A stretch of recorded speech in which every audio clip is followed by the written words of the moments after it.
দেখুন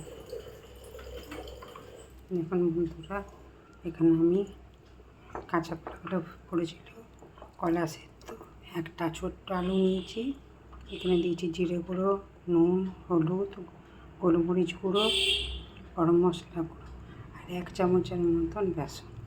এইটা দিয়ে এখন আমি ভালো করে মেখে নেব।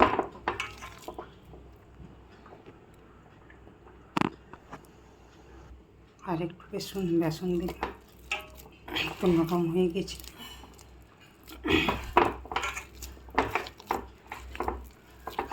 এরপরে এটা ভালো করে মাখা হয়ে গেলে গোল গোল করে পাকিয়ে নেব।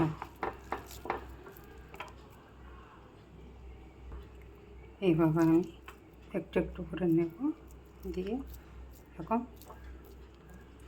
গোল গোল পাকিয়ে নেব।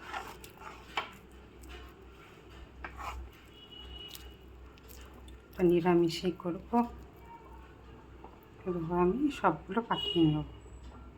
আমি সবগুলো পাকিয়ে নামিয়ে এগুলো আমি ভেজে তুলে কালকের জন্য রেখে দেবো।